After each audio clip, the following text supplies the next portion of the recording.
启明新声，大家来听，大家好，我是秦碧纯，欢迎再次收看启明新声节目。咱伫顶一集的节目当中呢，咱邀请到宏威科技集团创办人跟总经理到咱节目当中来说明讲因这个经营的理念。那么伫咱这集的节目当中咱赶快邀请到因两位呢，要来甲咱大家说明讲，因公司的产品到底有啥物款的特色？因的产品为虾米遐尼优秀，会当得到遮尔侪国际发明的大奖啊，还有专利的认证等等。另外嘛，要互大家知影讲，因的经销商因是安那来看待伊，安那来培训因，安那来传承的。和咱今麦呢，就再次来欢迎咱宏威科技集团的创办人，我们欢迎谢金星博士。大家好，我是宏威谢金星，谢谢。好，接下来呢，我们一样来欢迎的是宏威科技集团的总经理，我欢迎谢宗宪总经理。大家好，我是宗宪。好，咱知影讲宏威科技集团所打造的一间观光工厂，被之前的这个前台南市长也是前行政院长赖清德呢讹了讲这是最大最豪华的观光工厂到底有多大多豪华呢？功能特色如何呢？我们来看影片。脚的眼镜足部科学体验中心，坐落于台南市安南科技工业园区。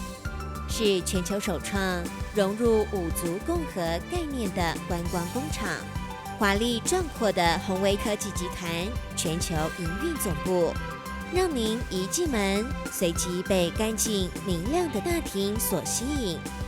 借由深入浅出的知识引导，让您轻易掌握足部健康知识，乃至于全身的养生药道。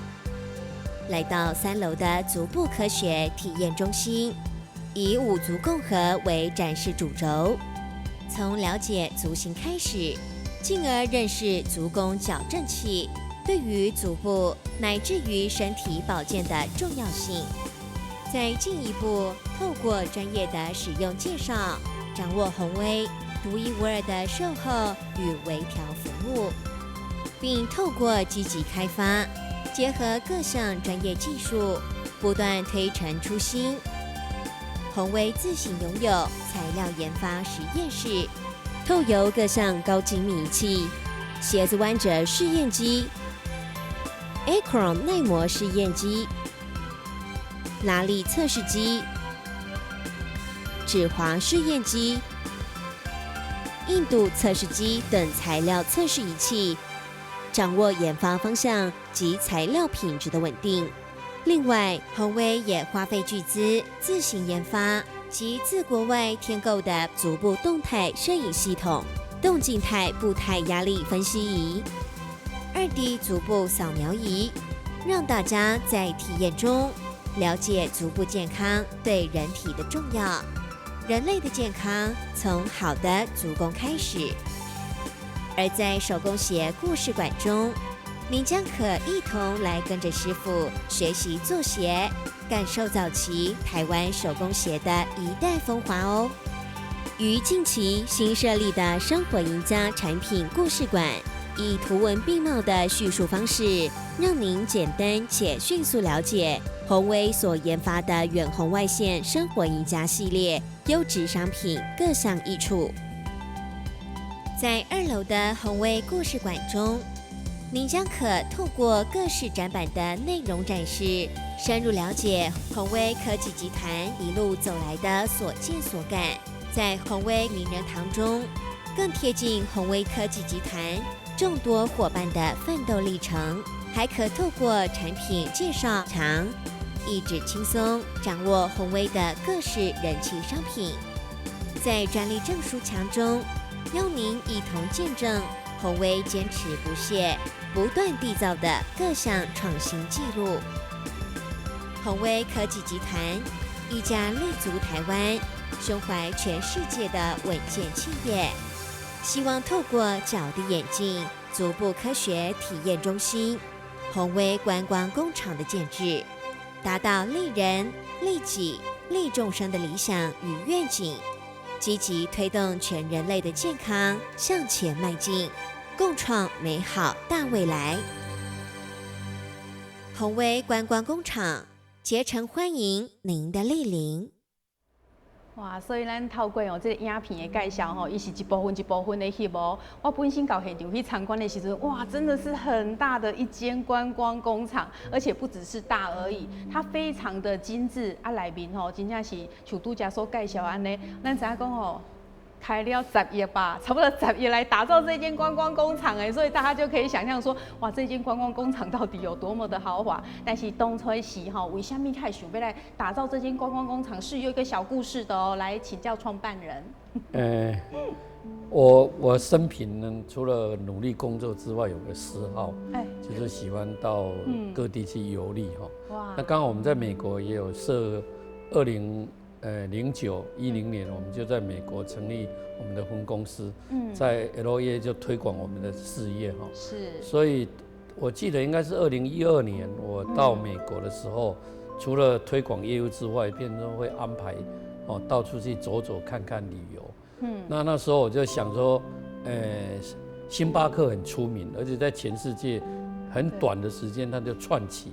是一个很有名的品牌，对啊，所以我们就用一种朝圣的心态，想要去了解这个产品它的起源地，它种种所以它是在西雅图的那个派克市场在一个鱼市场前面一个小店，那我就跟我美国那个儿子叫东城呢就飞到那里去去参观那当然就会买一些杯子要这个就是说纪念嘛，对，那刚好呢他刚好新盖了一个旗舰店，在那个市区的一个十字路口，那我们当然就不例外，一定要去那个旗舰店参观。对，一参观的话让我吓一跳，他把那个我们对咖啡只是一般喝嘛，我们难得有这个机会看到咖啡它的那个怎么做啊，很多东西那个流程啊，他竟然在那个旗舰店里面，那个机器很大而且现场你可以看到那个咖啡整个那个流程啊，什么过程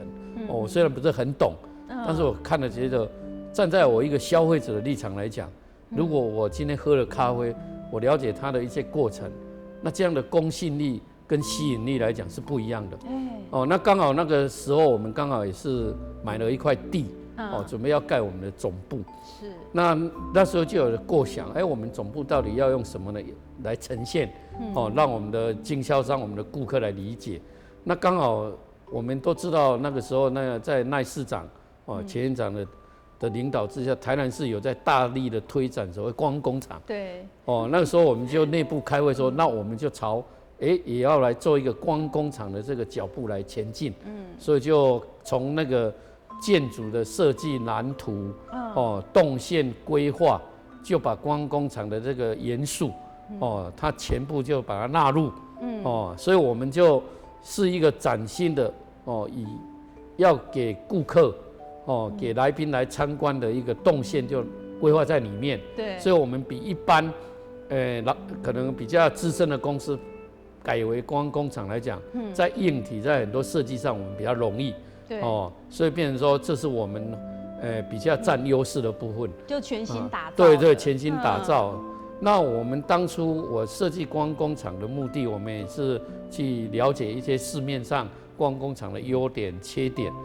那比较听来的就是说，很多观光工厂好像有一点沦为卖场，就是好像那个，就是好像游览客进来，我要买很乱这样子。对。但是因为我们的东西是属于解说需求，比较跟健康密切，而且不是都是属于中价位以上的一个产品，所以我们在打造观光工厂的目的就不是要以卖产品为主，我们是以教育为主，就是让来参观的人基本对人体、对养生有一个初步的认识，因为我个人的这个人生的历练啊，以及我的所建立的价值观里面，我把教育认为是最重要的一环，如果有空，等一下我们再来分享。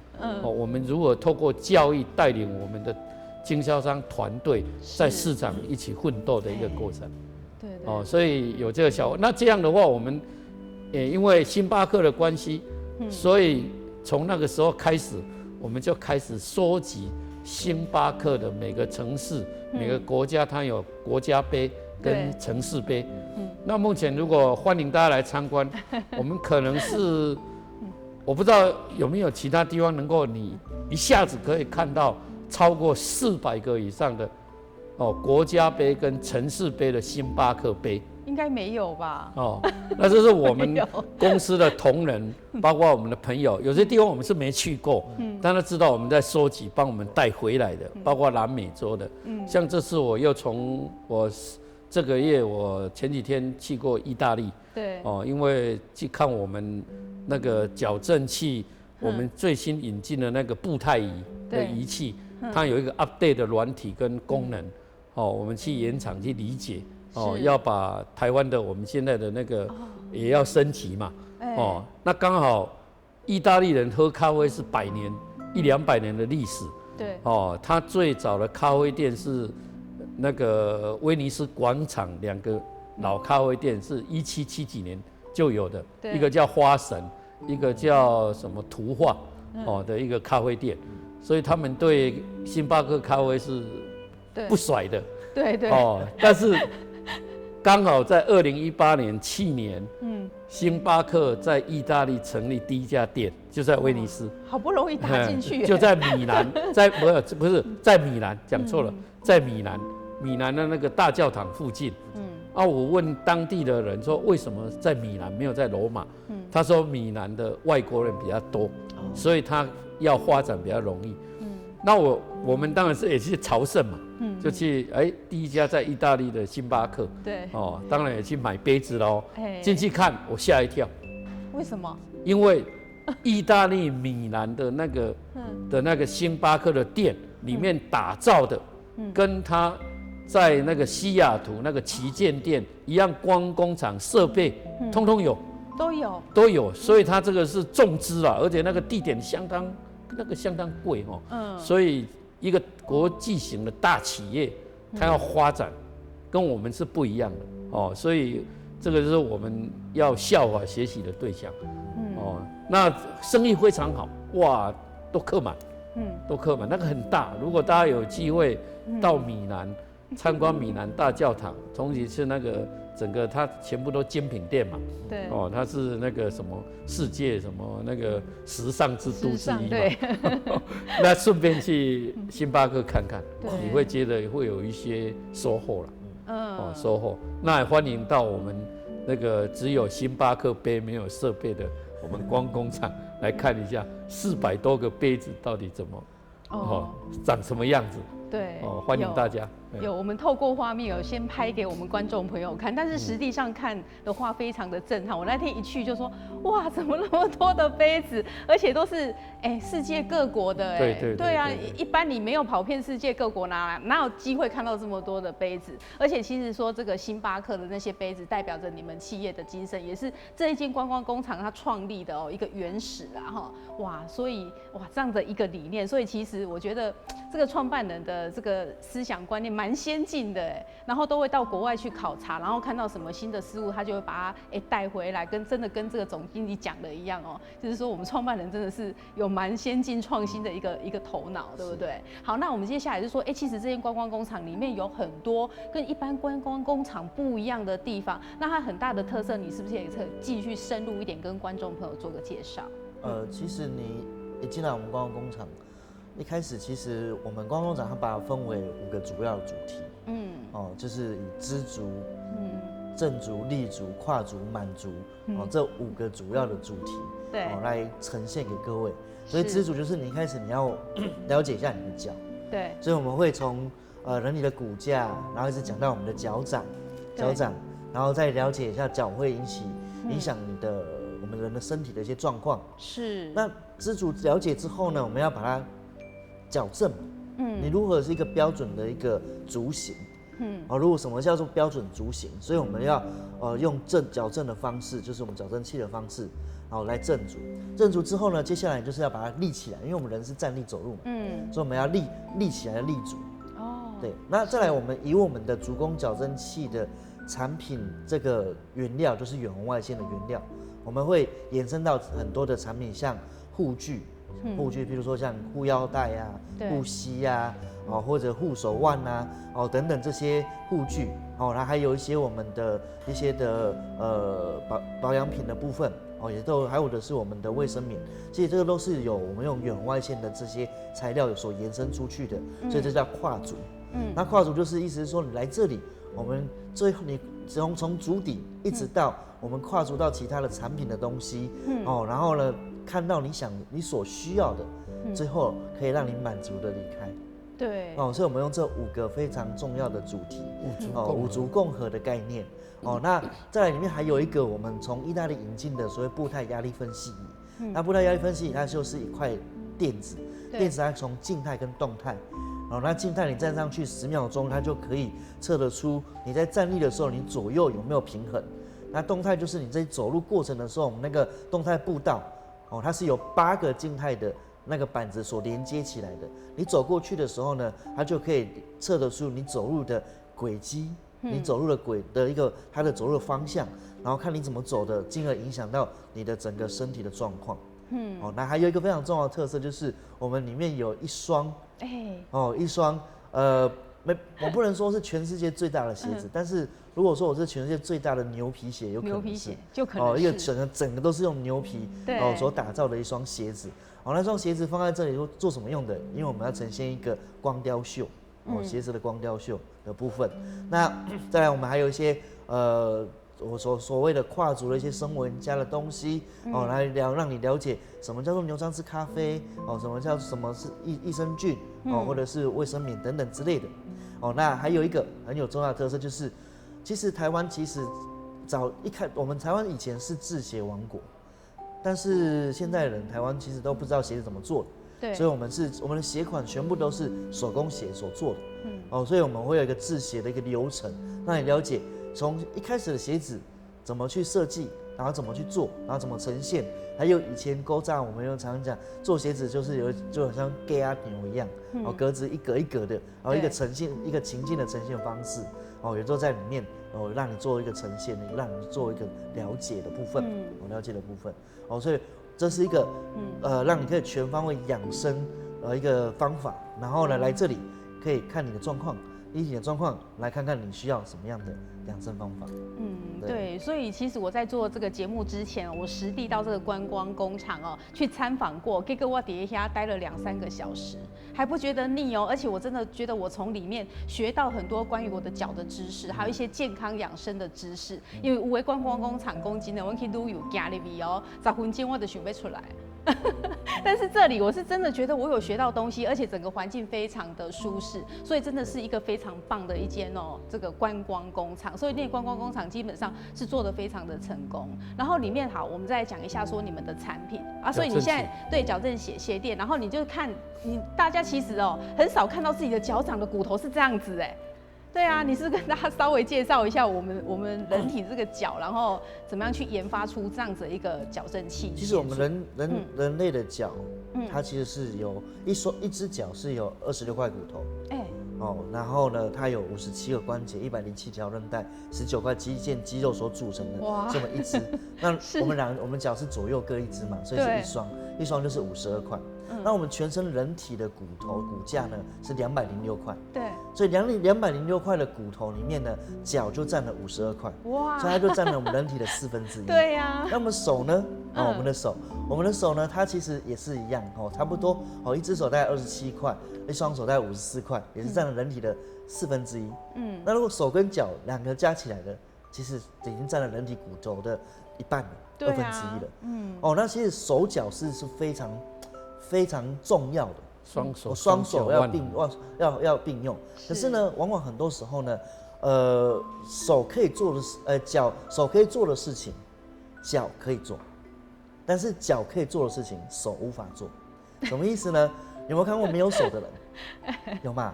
有没有手的人呢？其实他可以用脚来代替手，像口足画家他可以来画画，然后来做。但是如果你没有脚，你的手有办法再变成脚一样来支撑吗？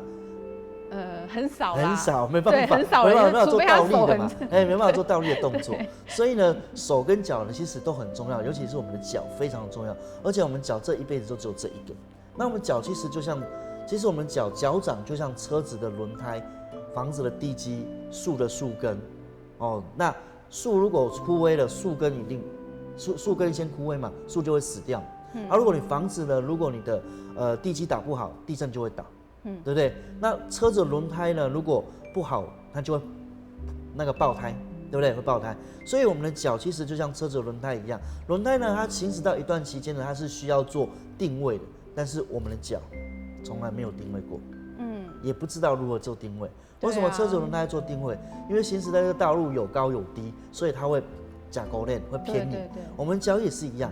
那我们的脚因为关节数很多，所以很容易改变。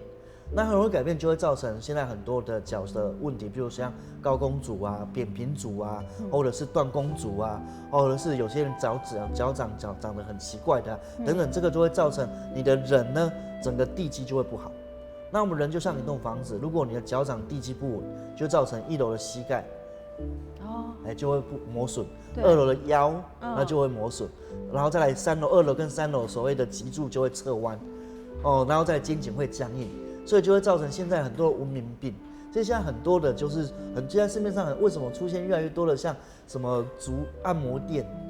或者是整复店，或者是所谓的复健科，每复健科都爆满，就是因为我们人呢，其实生活其实都用不太正确的姿势，在过生活。对。那所以呢，如果你的地基打稳了，地基稳了，我们整个脚掌正了，你的脚掌正了之后呢，你的整个膝关节用力就会少，腰就会用力就会少，然后呢，脚掌正了，膝关节就会跟着会慢慢的调整上来，然后腰会慢慢调整上来，然后脊柱会慢慢调整，所以它这个呢，它就是用我们的这个动态在走路的时候调整你的骨架，动态在改善的部分。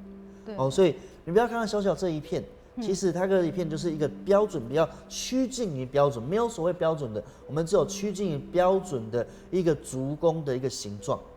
一个足弓的形状。那我们什么叫做足弓？其实我们的脚掌呢，它有分外侧中弓、内侧中弓跟横弓。它是有一个三个顶点的。那我们在调整这个足弓，就是在调整这3个弓形的它的一个角度，还有它的一个高度，还有这个就是它的使用的一个力学平衡的一个概念。力学平衡的概念。对，那大家比较好奇的是说，那你那一个垫子的话，那个鞋垫嘛，足弓矫正器，是不是每个人的都会一样，还是你会量身定做？我们会量你的脚，然后去配置所谓的矫正器。因为矫正器我们就像配眼镜的概念。眼镜呢大概几度，它就是一个镜片。那所以我们以你的脚型的长度、宽度，再依照你的脚型的，我们所谓走路的一个它的一个力学的方向。我们去找出比较趋近适合你的矫正器。那矫正器呢，每一个人都长得就是这个样子。为什么都要固定这个样子？因为呢，不管你是什么样的脚型，然后放在这个矫正器，会变成这个矫正器的形状，这才是所谓的矫正。如果说呢，如果说你的脚是长得歪的形状，我的矫正器也依照你的脚型是歪的形状，那个不叫矫正，那叫舒服。贴合，对，就穿起来没有矫正就很舒服。对，它就舒服贴合的一个概念。那所以我们就是形状都是每个人都是长得一样的形状，只是你的长度、宽度会不太一样。再来，我们还有一个非常重要的一个技术，就是车子轮胎要做定位，那我们的脚也要做定位，所以我们会在我们的鞋子里面做一个类似车子轮胎定位系统的一个微调的一个系统，因为每一个人的他的力学方向、他的站姿、走姿跟坐姿会不一样，所以依照他的状况而做个人化的调整，在鞋子里面。对，所以就是说，你们其实是强调要鞋组，因为如果说我自己买了那个里面的垫子，然后放到我自己的鞋子，根本就不合嘛。对，因为我们的鞋子其实会影响到脚，因为鞋子它有宽度、角度、软硬度，它都会影响到我们的脚型。所以为什么现在有些人他会脚会变形，像很多艺人，他有时候会出现所谓的拇指外翻，是因为他长期就是像我们穿这种高跟鞋的，高跟鞋又是尖头的，非常高跟的，然后长时间呢，你的脚呢就会受到挤压，然后挤压之后脚就会变形。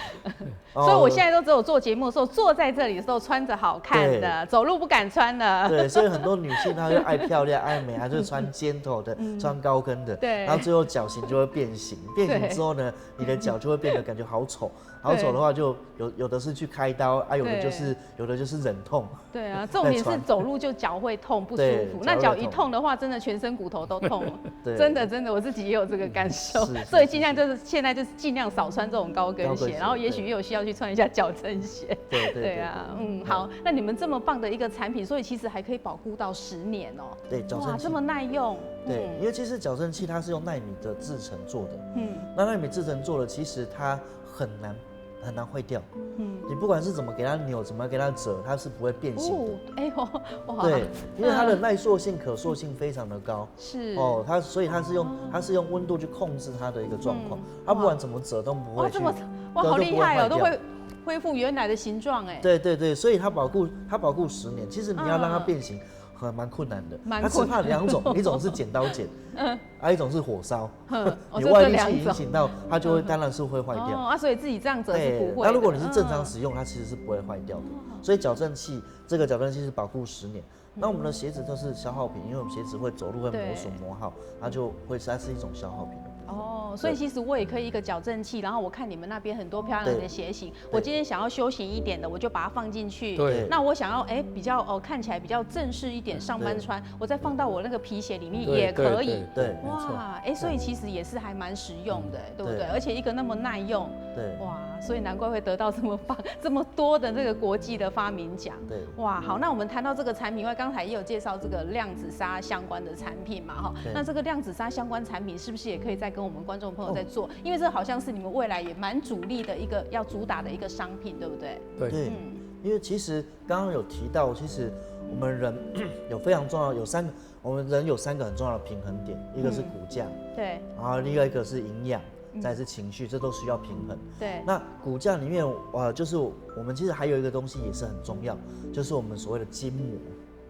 肌筋膜的部分，对，那筋膜是什么？筋膜就是我们在每一个肌肉的肌肉束里面都会包着一层膜。那这怎么就好比说像你吃柚子啊，柚子不是有一层膜吗？或者是橘子也都会有，或者是你去买猪肉，不是会白白的一层膜，那就叫筋膜。那筋膜呢会造成一些筋膜的酸痛、筋膜的粘连，然后会发炎、会痛、会不舒服。那筋膜的粘连跟筋膜的发炎，其实如果他没办法靠一些西医的东西去根治，西药它顶多是开止痛药给你吃。那有些人他会用什么？他会用一些像推拿、按摩、针灸，对，针灸部分泡温泉。所以说这个就是所以说我们现在有出现一种状况，就是现在很多运动员他们都会去做按摩针灸，对，尤其是你去最近不是有 NBA 吗？NBA 的时候他会来做采访。所以我都会观察到几个 NBA 的一个那个选手，他这里都会一块黑的手臂去拔罐吗？对，他去拔罐，因为为什么？因为这些运动伤害一些筋膜东西，他没办法靠西医，他只好靠什么？靠中医。那所以我们这个东西就是筋膜的东西，我们就把它包覆住嘛，然后让它能够束住的概念，然后让我们的肌肉会有缓解作用。那我们这个就是量子纱呢，它就是它有雕塑，它有包覆住的效果。因为为什么？因为它里面有一个非常重要的纱线叫莱卡纱 OP 纱，所以它的紧实度非常的好。那除了这之外呢，莱卡纱 OP 纱其实外面市面上非常的多，但是我们里面还有除了莱卡纱，还有一个叫褶纱。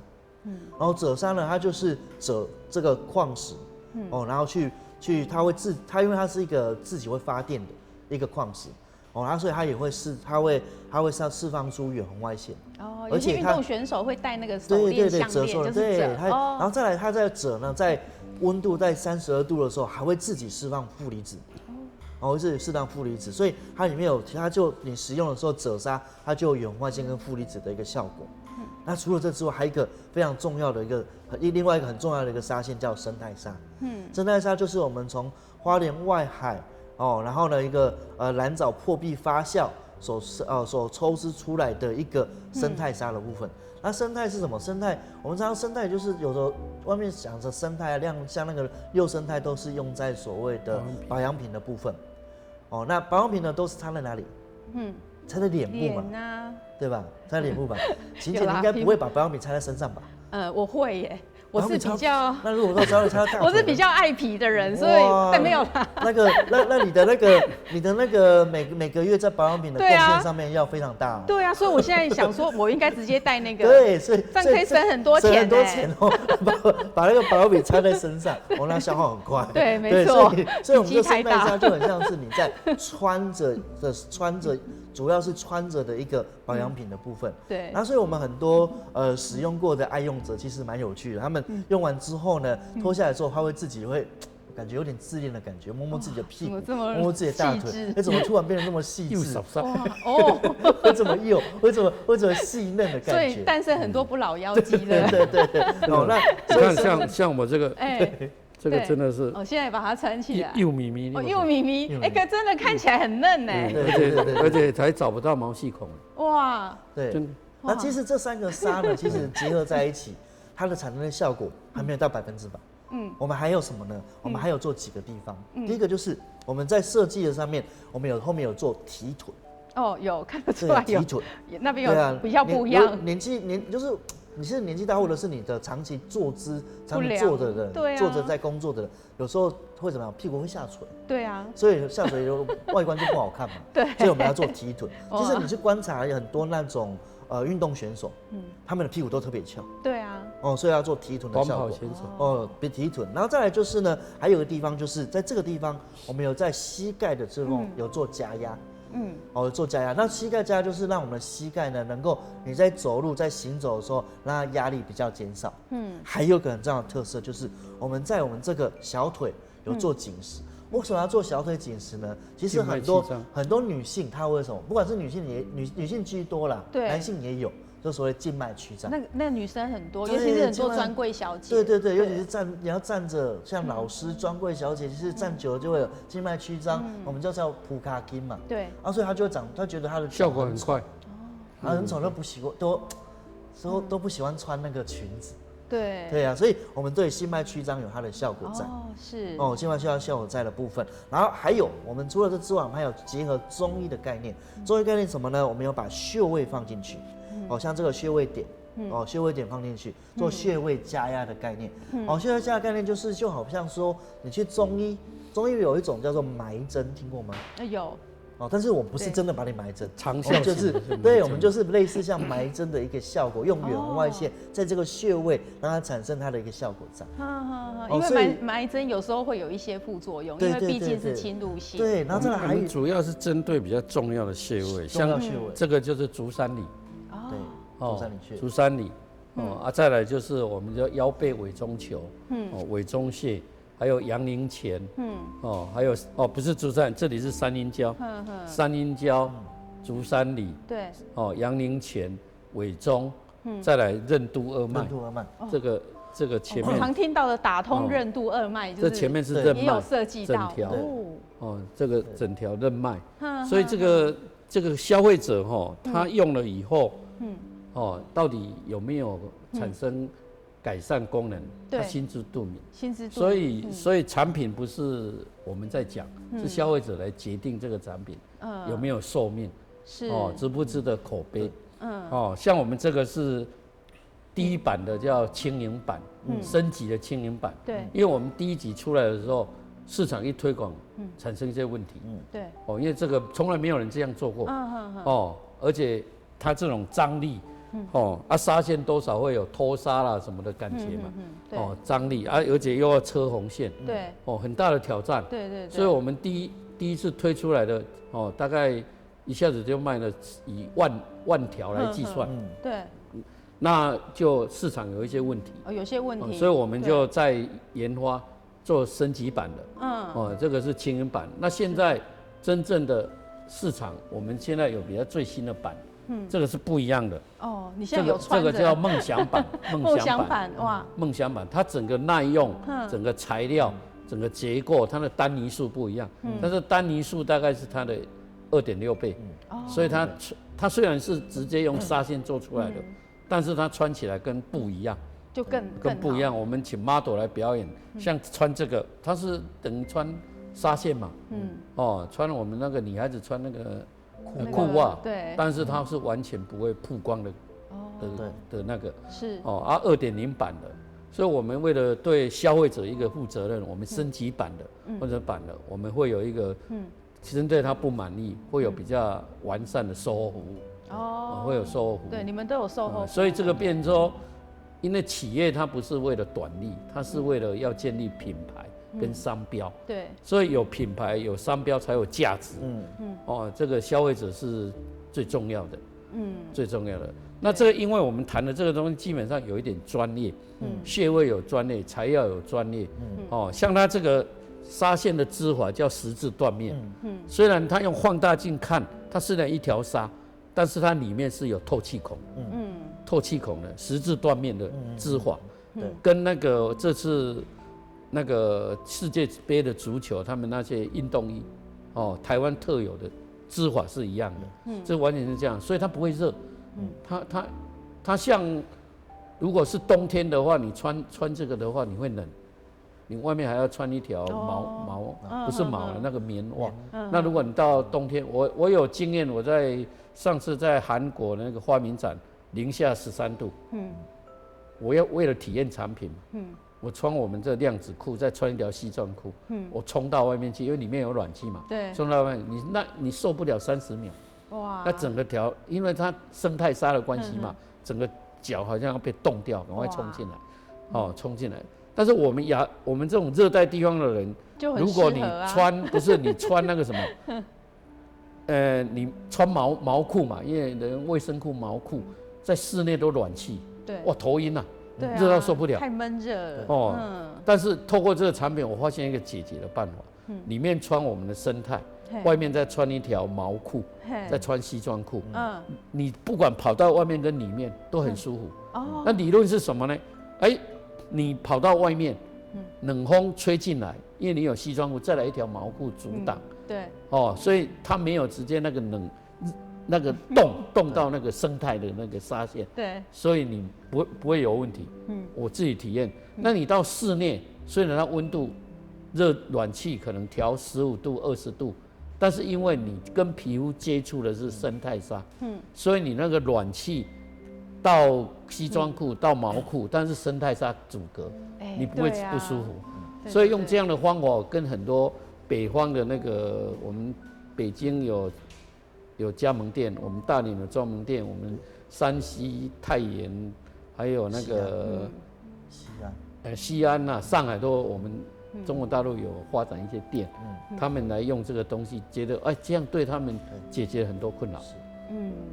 这个产品，对，所以要这样的话，我们公司也很重视，叫做我们的经销商他在行动上有一个原则，行动准则。第一个叫主营教育，所以公司的课程是你最重要的，对，不是你去推广产品最重要。主营教育兼推养生。服务第一，深耕市场，所以这个就是你们对于这个经销商要求哇！因为我们做家长都知道，我们都希望孩子好好读书啊。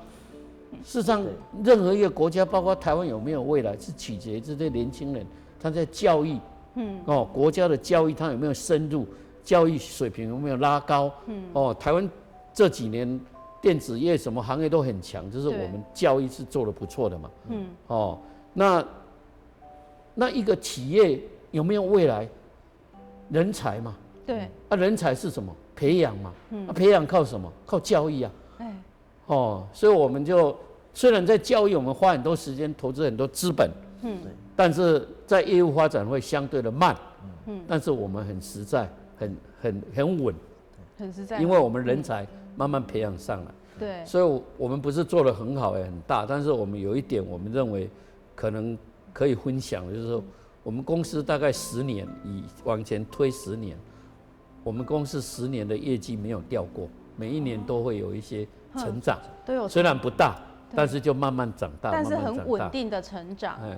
这个是符合我要的期望值，因为我不希望一个暴起暴落的企业，那个你到最后会出一些状况，所以我们砸很深的时间跟精力在教育上，对，这是我认为，如果要经营企业，每一个企业都要在这方面好好来省思、来觉醒，对，怎么让公司的每个员工我们的所有 staff 能够水平提高。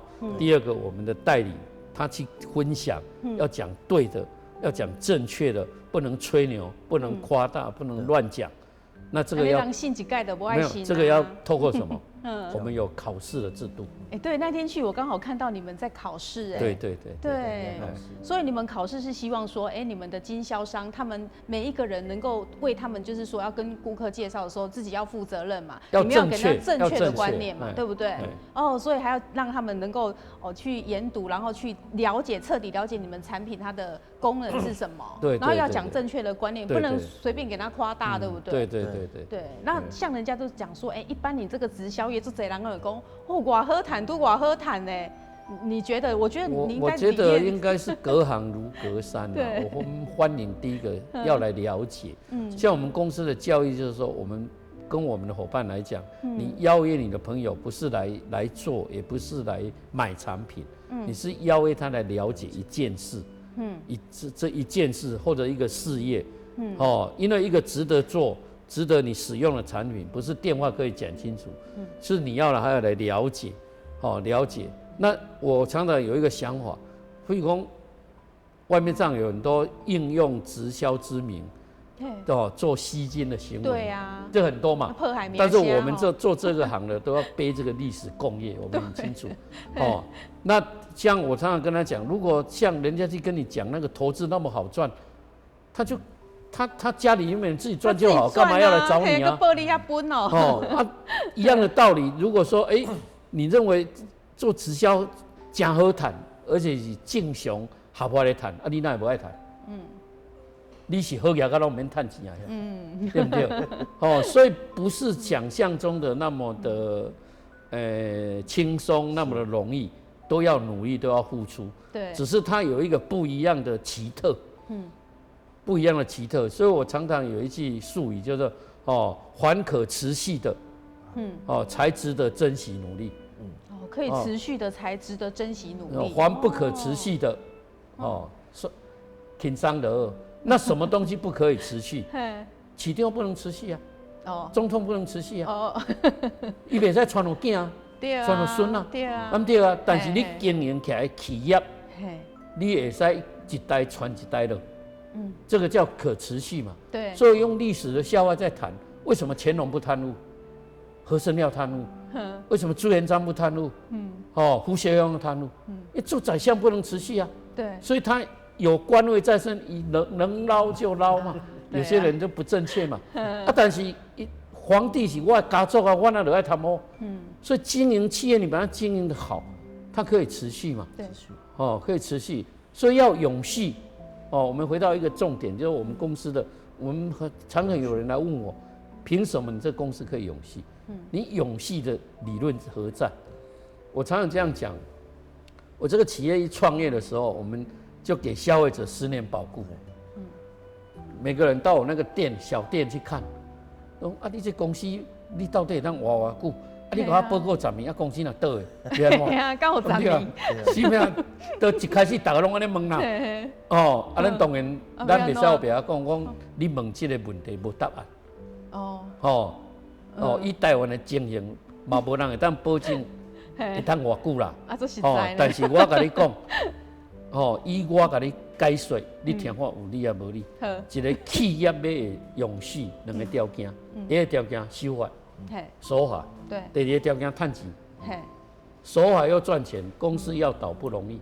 对啊，有赚钱就继续下去啦。你守法不会被人家那个。所以你也看我公司虽然小，但是我会赚钱啊。我守法啦。所以以这样的理论，我就慢慢从那么小慢慢茁壮。但这个问题现在没有人在问了，讲实在话了。因为现在这么成功了，不是就有一点基础。但是让我们分享一下，我们也觉得蛮棒的对啊，当做我们的座右铭。谢谢。对啊，很棒的一个经营的理念呐而且就是说，对于得讲你干嘛讲我赚钱不是像人家这边很夸张说我直销业你这个月赚这样，下个月可以倍增啊之类的，黑龙碰红对不？倍增是。对啊，如果理论上它是会的。对。但理论归理论，实务归实务，它有它不一样。我在这个行业，我1985年进入这个行业，1985年，现在2019年已经足足走了34个年头。哇！所以我们有成功，有失败，对，有开心的，有痛苦过，所以我们在失败中我们学到教训，不可以重蹈覆辙，哪些是对的，我们就要继续把它保持发扬，所以变成说，我们背负的现在，太多人跟我们一起在这个环境里面努力，所以我们公司有一个经营的理念叫分享跟共体，分享共体，分享我们经营的成果，对，共体我们建立的事业，是，所以我公司从一个家族企业，没有任何的其他人是股东的，是，现在我的股东有1400多个。他们都可以加入当你们的股东，是不是？那所有成为我们股东的都是我们企业相关的人，没有一个跟我们不相关的是我们股东，或我们股东。那为什么？因为我个人我的养成教育告诉我，一个企业要永续，就是要建立制度化，制度，所以不是我老板，将来不是他老板，制度才是老板。那你要建立一套制度，可久可延的制度，就是又有人来管你，有人来稽核你。那有人来管你、来稽核你，最有权力的叫政府。所以你唯有要走正确的 IPO 的路，政府来管你。所以我们为了走这个路，我们整个 ERP 系统、整个电脑系统，所有我们在资诚会计的辅导超过10年。我们不急，但是我们要把基础建立好。走我们应该走的路。所以我们现在我们的伙伴经销商就是说我们有一个来参与事业认购的一个办法，都很公平所以现在已经累积了1400多个股东。哇！这个90%都是我们的代理经销。对，这样他们也更加有向心力。对，就是分享共体的观念。对，所以今天很开心听到创办人跟我们分享这个就是他们跟我们的经销商这样子有分享，然后共体，其实这样子就是我们听到秘诀了，让你们的事业可以做得这么大这么稳。哇，今天听到好多上一集的节目当中也听到好多。然后我们知道说，你们除了这个足弓矫正器协助，然后还有你量子砂系列产品外，其实你们这里面有很多，包括什么牛樟芝咖啡也非常的特别，对不对？这个也是很棒，这个牛樟芝台湾的国宝啊。对啊，所以加到咖啡里面，这2个都是提高免疫力。对，我有喝到，非常好，免疫力会提升。对，然后我自己本身长期有在之前不认识的时候，我自己去买我就是用你们的牙膏，我自己也觉得那个牙膏真的是就是对牙周，就是以前牙龈常流血用了也蛮好的，所以其实你们很多这个产品都是得到国际的专利跟国际的一个认证。我们那个牙膏是可以吃的牙膏，可以吃的牙膏，对不对？因为它没有化学成分的。对，就唯一可以吃的牙膏。连那个起泡剂牙膏的起泡，它是用玉米对做出来的。对，所以不是花泡剂，所以不太一样。对啊，所以是真的，这个牙膏我自己见证过，我就觉得真的是很棒啦好，谢谢。哇，那我们真的是访问你们真的让我们学到很多啦但是时间还是有限，所以我们现在就是最后有什么话想跟我们观众朋友讲，跟观众朋友分享？来这个时间我们就1人3分钟，来，我们先请总经理。其实刚刚提到教育的部分，那其实我们有一个教育宗旨，我们教育宗旨是培训决定专业，专业决定服务，服务决定价值，价值决定价格。对，那这个其实它其实一开始会有这几段出现，是因为我们要来解释我们的足弓矫正器其实为什么价格这么高。因为它价格高是因为它有价值。对，它有价值是有一个很高的服务力，那很高的服务力是需要有专业人士来帮你做服务。那这专业人士呢是需要来做培训的。来做培训。所以就这样子又回过来。对。那其实这个我有时候也会唱。其实我在我念大学的那个学校，其实我刚好有领到那个杰出校友。那杰出校友刚好就是我在写那个给学弟妹的一句话，就是我都写这句话。那为什么？因为我说，其实大学新鲜人其实他们毕业最在意什么？在意就是你的薪水。薪水就是我这个人多少价格。那这多少价格是来自你有多少的价值？有多少价值来自你在这间公司有多少服务力？那有多少服务力是来自于你自己有多少的专业程度？对。自己有多少专业程度来自于你有多少，你受过多少的训练？这样也适用对不对？对，这样也适用，非常适用。对，非常适用。所以我们就是用这个方式，就是一直来不断的，就是公司来做所谓的主营教育，来做学习，来做成长。那其实公司其实这几年，其实公司要成长，不外乎几个东西，一个是有新的产品出现，然后再来就是新市场出现，那这些都是会让我们的整个业绩会有提升的一些状况。所以在未来，其实我们也会不断的去开发，出来去研发对人有帮助的一个所谓的我们的产品。那其实我们其中公司有其中一条使命，使命就是什么？什么叫使命？使命就是没完没了，这辈子都要往这条方向走的。这条使命就是我们要一个什么？我们要推动人类的健康向前迈进。对，这就是我们在对产品的部分。然后在事业的部分的话，我们也是有使命。另一条使命就是要建立一个利人利己利众生的事业。这个是我们的一个使命。所以在产品的部分的话呢，就是不断的要开发新的产品。然后在市场方面的话呢，就是要把这个利人利己利众生的事业呢，不断的推广。不是只有在台湾，也可能会在我们现在有既定的国外市场之外，我们还有一些未来的市场。譬如说像一些缅甸啊，像一些像那个泰国啊，这些市场也都是需要我们要去做开发，需要去做建立的部分。所以我们其实在这十几年来，其实我们算是一个才刚十几年了，这一堆以公司十几年来，其实算一个以人来算，其实算青少年吧。对，所以那个活力还十足。所以呢，也欢迎很多人可以一起来跟我们一起在这个大家庭一起来成长的部分。好，谢谢谢总。好，那我们接下来请谢教授。我想最重要第一个我们要立足台湾啦。因为台湾是我们的根嘛，所以第一个我们一定要把台湾的市场先做好。所以我们现在的所有产品，目前为止100%都台湾做。都没有在国外做。对。但是为了印尼市场，我们首次在印尼找印尼的代工厂帮我们做鞋，因为印尼有5个产品不能进口。第一个叫鞋类不能进口，鞋子不能进口，所以只有我们半成品。我们这里这R&D 对，设计完了以后，请当地帮我们加工。这个就可以在那边卖。这个是第一个魄力嘛。因为所以像我们进中国的所有产品。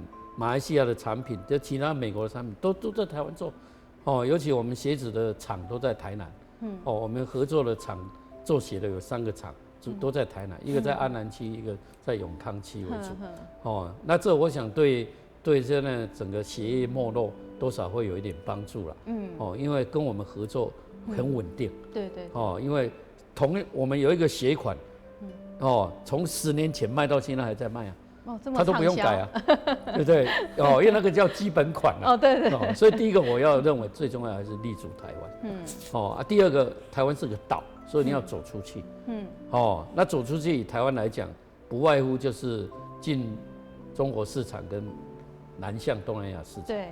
那事实上我们现在是东南亚市场做得早，我们做10多年了。所以我们在马来西亚、印尼有一定的根。累积的顾客应该10几万，超过10万顾客有。这样很多就穿我们的鞋。这个他们要买一双要2个月的薪水啊。在当地的一般收入不高的。对。但是我们也建立超过10万个顾客在。所以就产品好，人家愿意花钱啊。对。因为华人也比较有钱讲实在话，因为华人，所以立足台湾就是迈向亚洲，那有机会的当然我们要做世界品牌，这个要时间，所以变成我们在培养我们的2代，一棒接一棒，后面就不是只有我们行政内部在培养，我们代理经销商我们也有有青年团，我们经销商有青年金在培养，所以我们现在很多在市场上课讲师都是年轻人，年轻人跟着他爸爸妈妈一起来做我们这个事业，哦，所以未来的展望是，期望如果有机会，听到我们这个这样的分享，这样的报告，如果你不够了解的，也可以透过电视台来了解。我们不是要求你来买产品，也不是要求你来什么做什么直销，没有，我们要求你来了解，怎么来做好养生保健，到底这个东西，所以那养生保健最重要的是什么？简单方便、长久、安全、耐用，而且所以一个人要健康，我觉得最重要的是你要用对的方法，再配合长期加耐心。那如果你可以生活化，像我们这矫正鞋，一起床就穿啊。我们的很多生活用品是24小时在用，都可以用。